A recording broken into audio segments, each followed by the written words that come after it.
What's up, Frostpack? We are back with another episode of the most disturbing and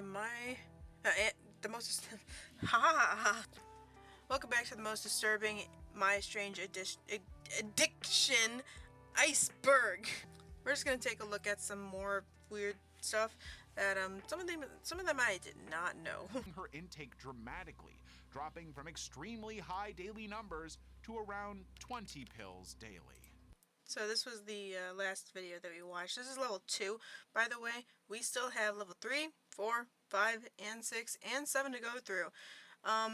This video came from Abyssal Observer. If you did not see the first episode, let's get it.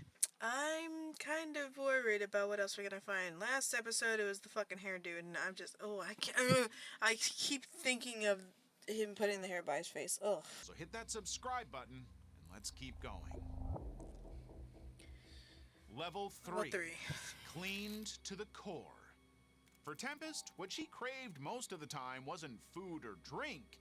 It was something far more corrosive. I'm Tempest. I'm 19 years old. I'm in college, and I'm addicted to eating laundry detergent and soap. Eee! I remember this lady. When I think about the idea of the soap and laundry detergent cleansing me, I basically mean I feel refreshed. Stop! There's... You know, it's like when you're a child, you're like, this looks good, and then you go and try to eat it, and you're just like, That's what I feel like this should have been.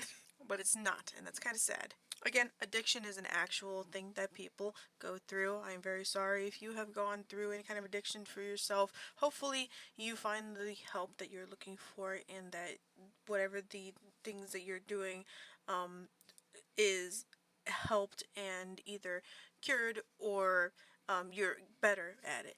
Hopefully, as time goes on, these weird addictions have either dwindled or finally disappeared for these people. So, again, addiction is a serious thing, and yes, it's kind of like, ew, weird, creepy, disgusting. Great, but that's because it's like on TV. They sign up and are aware that people are going to be watching this. They may laugh, they may comment about it, they may be like, ugh, that's so gross. That's the whole point. So, don't be mad. I know, addiction is a real thing. I get addicted to things randomly. It's more like a minor satisfaction with things. I had a moment in life where, like, I was really satisfied with opening Pokemon cards. And then after each of the actual, card bags turned into $20 for this amount of cards, I was like, At any point in your life, you could become addicted to something. I am very much addicted to certain characters, and I'm sure you see in my background. I'm also addicted to stickers. Yeah. I have a big sticker issue. But I also have a sticker book, so I have somewhere to put them. But yes, addiction is no laughing matter. Let's continue. Entire bars of soap and digging into detergent boxes like they were candy jars. In less than a year, she had eaten more than 100 bars and countless handfuls of detergent.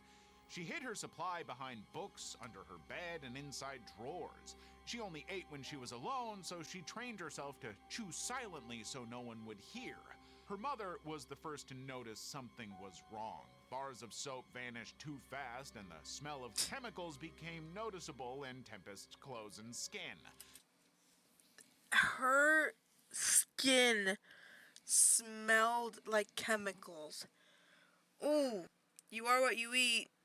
At least she's clean then. Pica, an eating disorder where people compulsively consume non-food substances. But in Tempest's case, the condition had progressed far beyond mild compulsion. She eventually admitted that the entire pattern began after a breakup. The pain of the separation triggered anxiety and obtrusive thoughts. The soap became a strain. Why you do that? Why you do her like that? Why?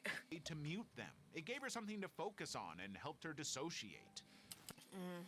That sucks. Ugh. That is like a nasty.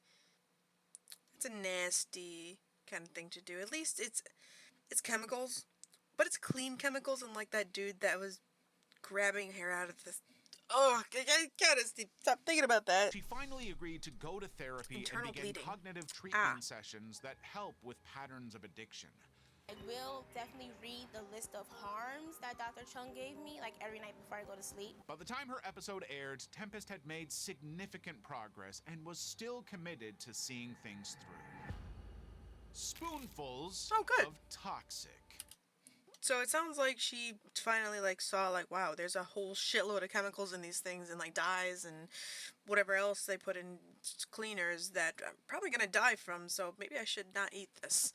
So hopefully her family and friends, looks like she was out doing pool or something, hopefully they were supportive and assisted her out of that addiction, so that's good. Cradled the powder. Oh boy. And then digging a finger into it, she inserted it into her mouth without hesitation. Comet smells so delicious though. But don't eat that. It's like the dude that ate the Tide Pod, or the chick. I don't know who ate the Tide Pod, but people started eating Tide Pods. What?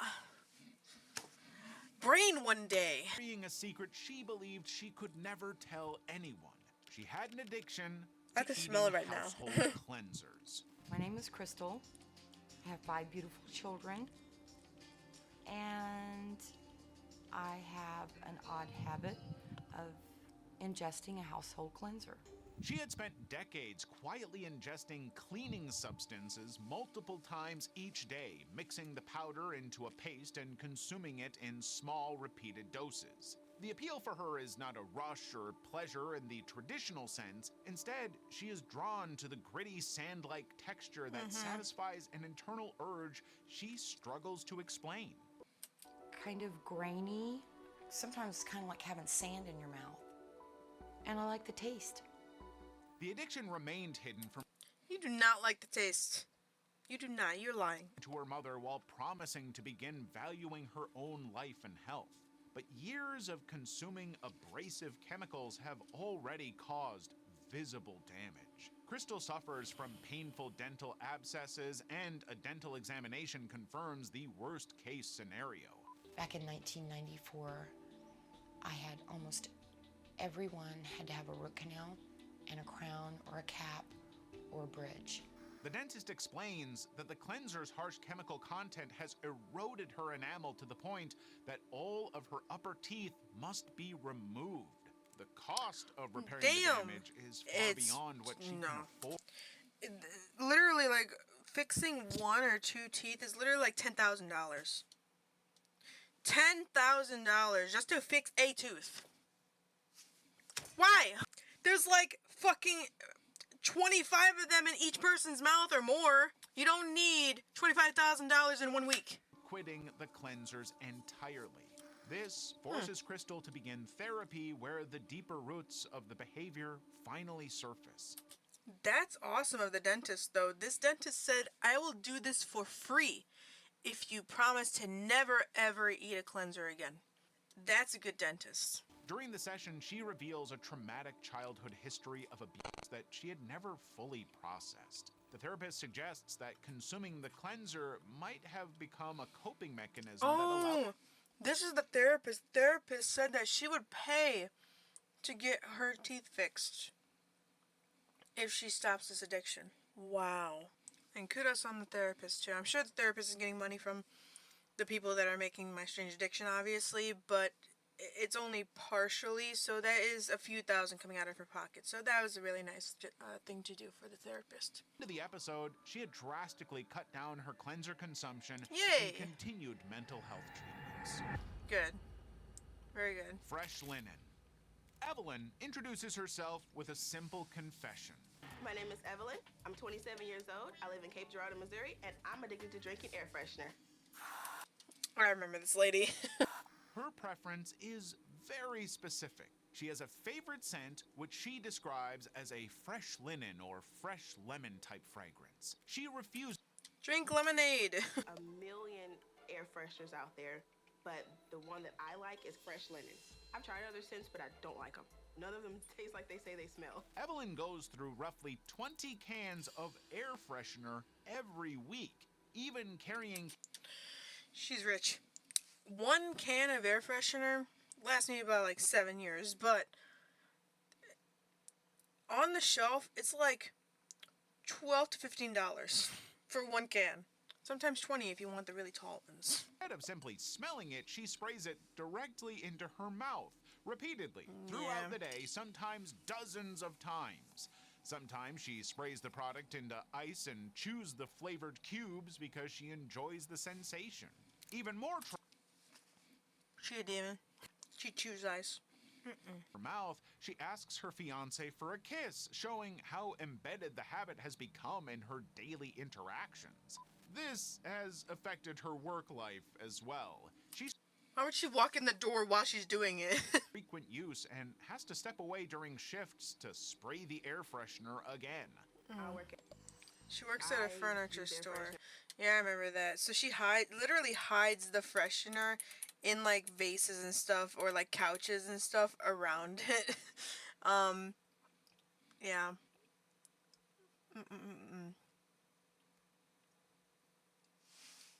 Chemicals such as solvents and preservatives that are not meant for ingestion. Obviously, definitely do not drink air fresheners. Please. Organs irritate the respiratory system and increase long-term risks such as neurological complications or cancer. This lady risking cancer just to get a taste of fresh linen. At the end of her segment, she acknowledges the risks but continues using air freshener regularly. Stop showing that clip. Chlorine What? would have forced most people out of the tub within seconds, but for Gloria, this was a comfortable ritual. 28-year-old Gloria has openly confessed to having an obsession with bleach. And my addiction is bleach. I've never gone a day without bathing in it. But what makes her revelation Michael Jackson? Just kidding. unsettling is the fact that it has nothing to do with hygiene or the fear of germs. She simply loves the smell and the sharp tingling sensation that the substance leaves on her skin. She pours a measured amount of bleach into bath water and lowers herself in without hesitation. The fumes sting her eyes and the water irritates her skin, but for Gloria, these do not deter her. What about like the... Is it? She goes through enormous amounts, using nearly a gallon each day across her bathing and cleaning rituals, which add up to more than 300 gallons in a year. When she leaves the house, she pours some onto her hands just so she can smell it No. throughout the day. Sometimes That's when I go to the bad, grocery 'cause then you're store, touching other I people's- will open up a bottle and walk around smelling it. When I'm going out and I can't be around bleach, I'll take it and I pour some on the top part of my hand so I can be able to smell it. Like when I'm out. When you pour bleach on your hand, it just gives like a warm sensation on it, but it never burns. She describes the scent as Because comforting. it is burning basically your hairs. Bleach is not supposed to be tingly. That's why you don't touch bleach. That's why you don't touch chlorine when you put it in a pool. We have a decent sized pool outside. It's not super huge pool, you know, a mansion pool, just a regular swimming pool. And when putting in bleach, you do not put bleach on your skin. You pour it in using like a container, like mix it up with like a stick, and then pour it in and, you know, put some water in the container, pour it out using gloves. Don't put bleach on your skin. Nothing else does. But her history with the substance stretches back years. During pregnancy, her fixation intensified to the point that she would soak tissues with bleach and put it in her mouth, treating it like a pill. She was poisoning the kid. Dip them in bleach and take them like pills. But my nutritionist and doctor, they made me stop doing it. No shit! Persuades her to seek medical help, recognizing that the behavior has moved into serious risk. During the medical visit, professionals explain that bleach is a corrosive chemical that can cause long-term harm through repeated exposure. Does the smell of the bleach ever cause you to cough or make your eyes burn?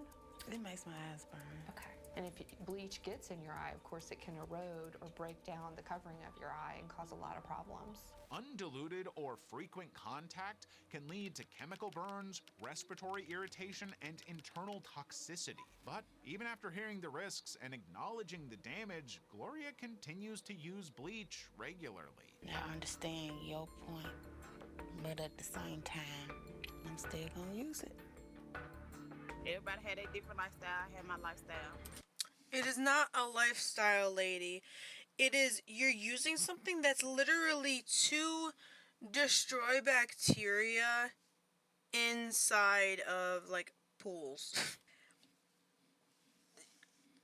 Imagine that, you know, there's bacteria that exist in and on a woman's body to keep them healthy and safe.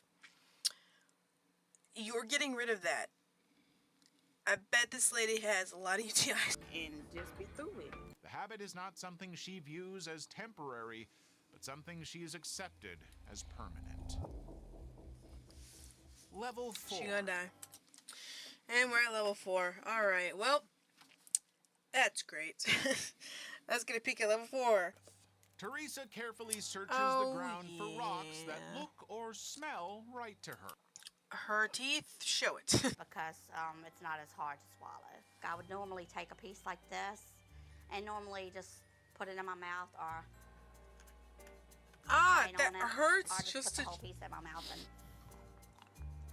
Teresa has broken multiple teeth from You know, biting into shit. hard fragments and has required extensive dental repairs. She also Ah. experienced I hate getting, like, sand in my mouth from, like...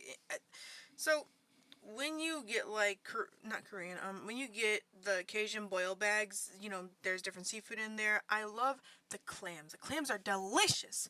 But those things, the little clams, sometimes can have a little, like, kind of like a pearl or something, or a bit of a shell inside of it that you can crunch on an accident. It tastes exactly like sand. It may even be sand because clams, obviously, they take in sand, they try to make it into a pearl. So sometimes those clams, when you open it up and you eat it, there's sand, there's something in it, and I'm sitting there and I'm like, this is delicious. Like, I hate that. I cannot imagine this lady sitting here eating it. This is my face thinking about that. For years, she kept the behavior hidden from most people in her life.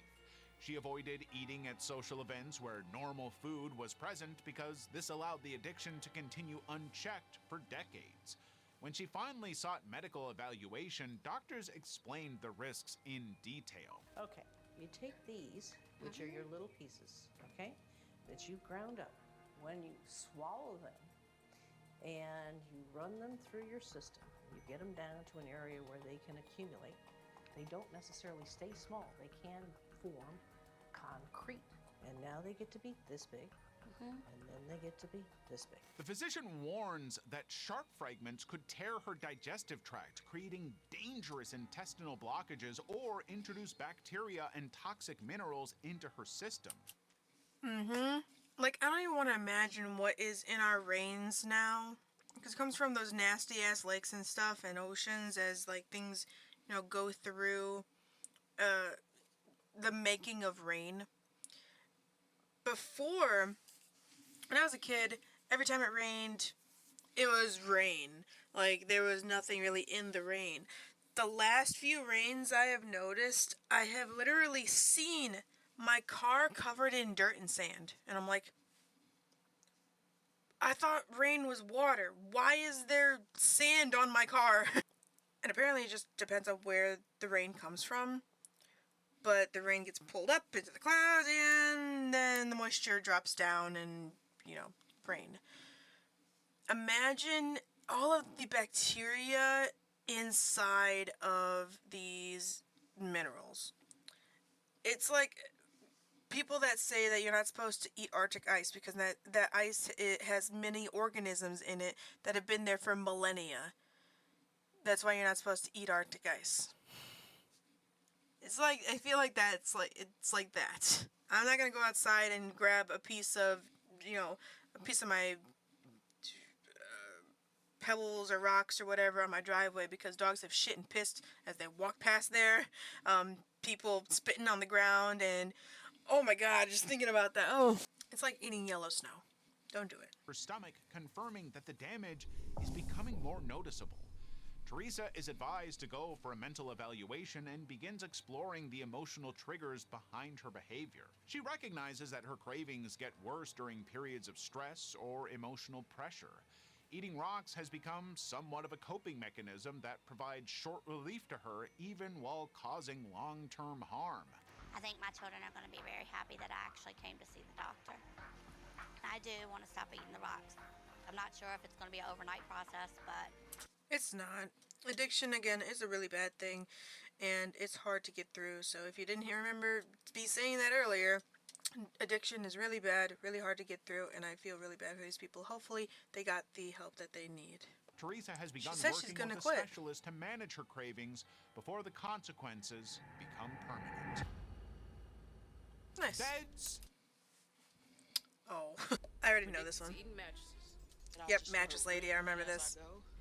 For some reason, after sex, I would want some. When Jennifer's story aired, she Ugh. had already eaten through It'd be more like- than 8 full mattresses.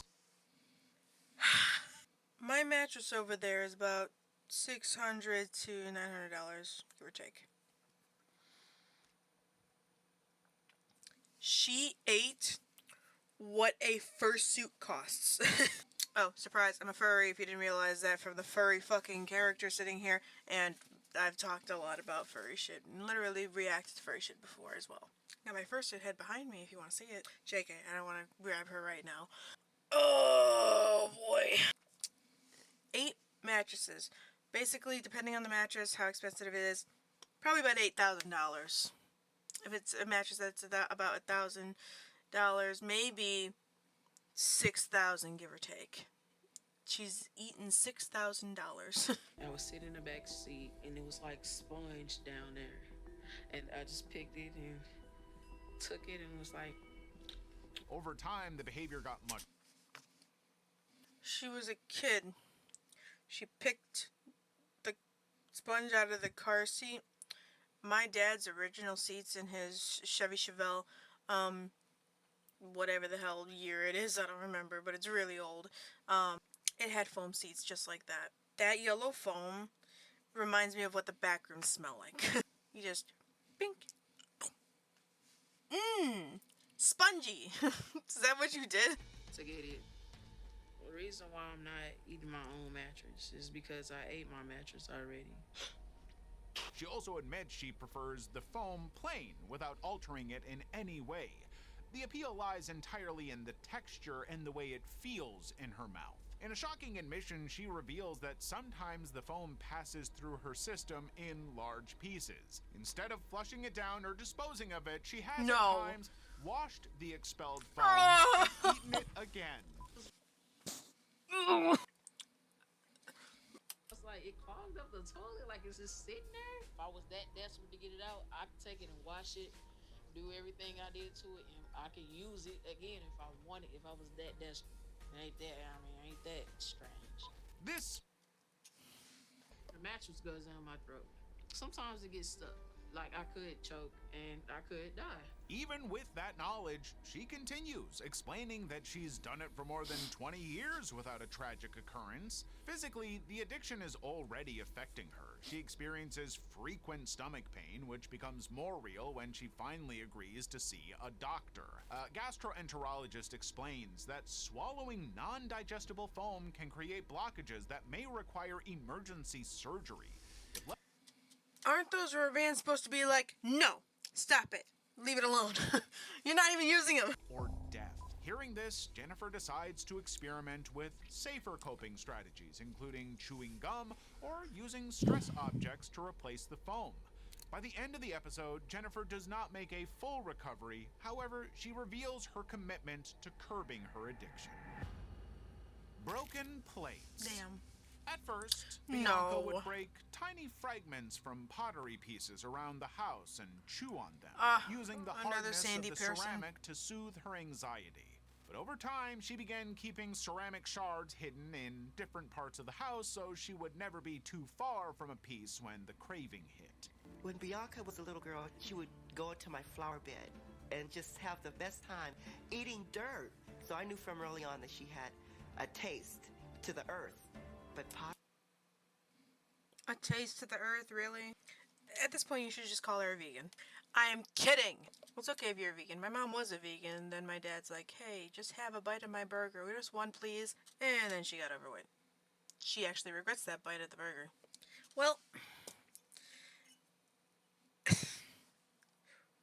well then, it has been a great journey, but... eventually her systems will begin to break down. A bowel obstruction absolutely can occur. With support and routine check-ins, she gradually cut down from 20 ceramic chewing episodes per day to 5, then to 2. She also stopped eating ash altogether. I know that I should just really stop eating the powder. I think it's going to be hard to stop eating it, but I know it is possible. Although the addictions were controlled, the damage that had been done to Bianca's enamel remained. CD case cravings. Oh my god. I'm scared of that one. I feel like I need. She has consumed over 150 pounds of plastic and even chooses it over food. Those things 100% gut my ass every time I barely try to touch one. This bitch is dead. Internal bleeding right now, 100%. Household items. First, combs and plastic spoons, then television remote controls, CD cases, parts of phone chargers, and even corner fragments of plastic storage containers. What makes Collinns' case so severe is not just the variety of plastic she consumed, but the amount she has ingested. Over 150 pounds of plastic throughout her life. And unlike other cravings that fade with maturity, this one has only grown more intense. To Collinns, not all plastic is the same. She has favorite textures, specific shapes, and even particular manufacturers whose products offer the firmness or density she desires. Remote controls, however, rank highest to her because their structure provides the most satisfying resistance against her teeth. The texture of a remote control is one of her favorites. I'll take a button off, and then I'll kind of like put it on each side of my mouth, and then I swallow it. Collinns' addiction, however, did not emerge from nowhere. It is tied to emotional trauma, specifically abuse from earlier in her life. And the act of chewing on plastic began during that time as a way to block out distress. I started eating little plastic beads that were colorful, and it made me feel happy and like just not so empty. The plastic became a coping mechanism as she compares the sensation to the rush of waking up on Christmas morning. I always feel kind of empty sometimes, and it puts a smile on my face, and I feel like when I do get plastic, especially kind of like to eat, I just feel like almost like Christmas time. Like you just got a present, you're just so excited. But man, that's so sad. It's, funny, weird kind of shit, but it's so sad to hear the fucking stories for him. And it usually is linked to abuse or something that just happened. Besides the mattress lady, just they don't even mention abuse there. She was just like, I ate $8,000 mattresses. But like really, it sucks. With undeniable evidence that her addiction has physically altered her body and may already be doing permanent damage, Collinns agrees to see a therapist. By the end of filming, Collinns had stopped eating plastic altogether and was undergoing regular medical monitoring for residual damage. Heck yeah. Level She beat 5. She beat her addiction. That's awesome. I'm glad for her. All right, let's take a peek at level 5. Addicted to baby powder, the confession sounds almost harmless. But her explanation soon after quickly reveals how far that addiction has escalated. As a young girl, Jay loved the smell of baby powder and the soft feeling it left on her skin. Jay's addiction to sniffing baby powder.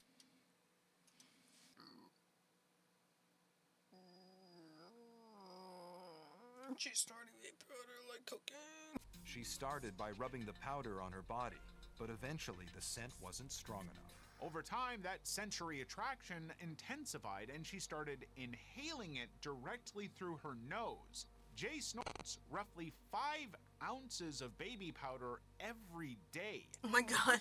Why would they do that? They left it on her face like that just for the shot. That's so annoying. You can see she got some kind of archangel in here. I heart you or V or something. B Love. Oh, that's love or love. I don't know what that's supposed to be. You see how much baby powder is over here too. Wow. Don't call that freshener lady. She's gonna drink all that up on you.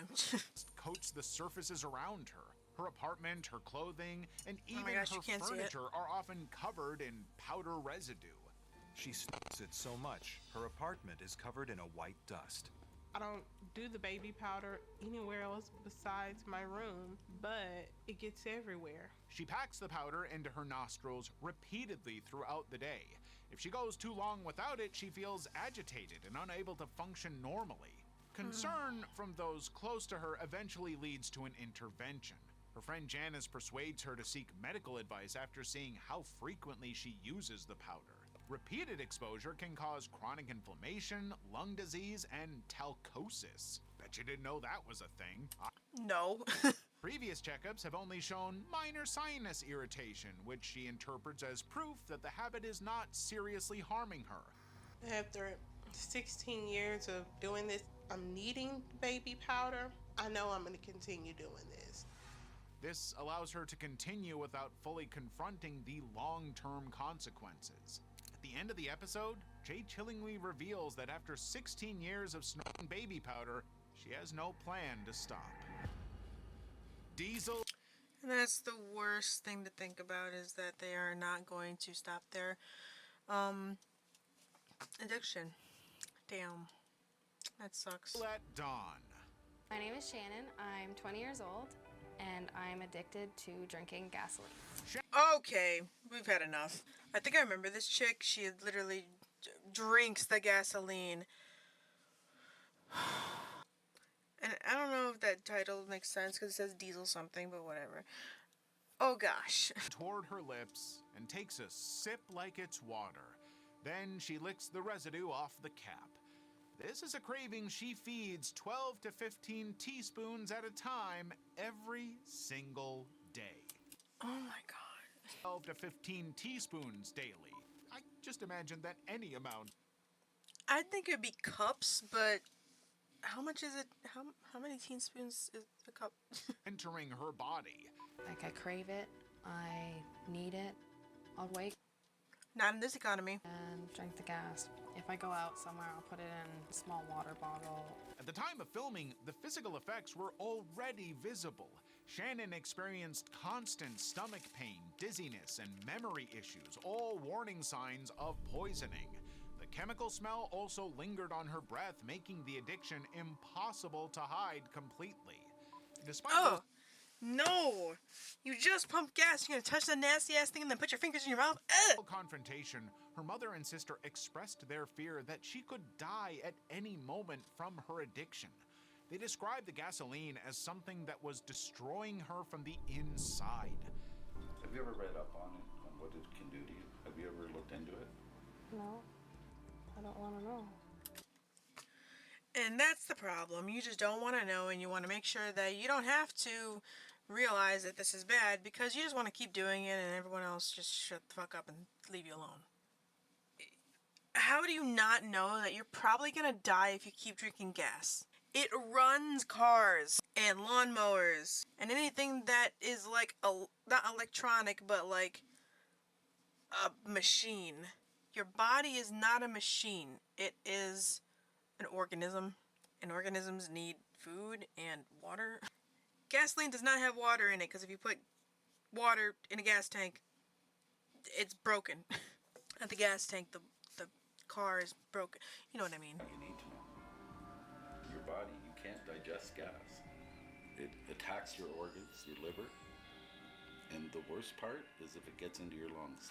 If it gets into your lungs, you're dead. After this confrontation, Apparently she drinks it very carefully because she's never choked on it. That gasoline contains toxic petroleum compounds capable of causing organ failure, nervous system damage, and potentially fatal lung injury if inhaled during swallowing. The behavior could result in death within a short time. Shannon also reveals her hidden emotion. That's the face I'm making right now. I swear you can see, like, this eye is totally dilated and this one's not. She is, maybe the gasoline is making her high as fuck. Someone who doesn't really like themselves or care for themselves. Your emotional pain, it seems to me, is so deep that you're trying to give yourself physical pain so that you can feel. It's okay to feel anger. But there are healthy ways to express it and unhealthy ways. She admits dealing with depression and explains that drinking gasoline created a distraction from that pain.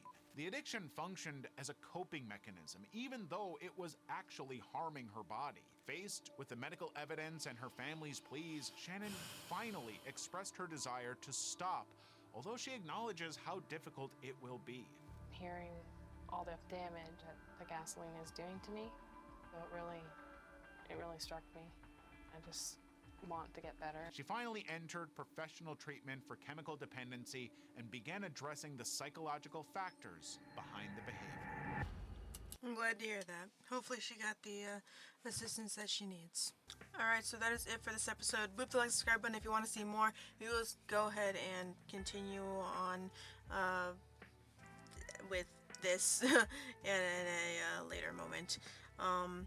Yeah, I think the puppies are...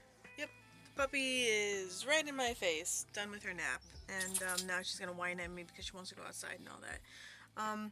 So, we'll see you in the next episode of Whatever I Make. Stay Frosty Frost Pack. Say bye, Adamus. Bye! She's stretching, and there she goes. She stretched all the way into the darkness. Say bye, viewers. Bye-bye. I love you, but I need my owner. Alright. Stay frosty. Don't die. Don't do, things like this. Again, addiction is hard to get past, and I hope if you're going through addiction that you get the help that you need. Get a dog. They're amazing, but don't get addicted to dogs. Don't buy a lot of dogs and be a hoarder of dogs and hurt them because they don't deserve to be hurt. Anyway, get a dog. So you have a best friend to pet, and she calms me because she's so fluffy, and I just get to enjoy petting her head and just giving her scritches and giving her belly rubs and chest rubs and being like, "You're a good girl, my big baby." Alright, we'll see you next one. Bye! Bye! You say bye? Bye! She just blinked at me slowly. Alright. Stay frosty.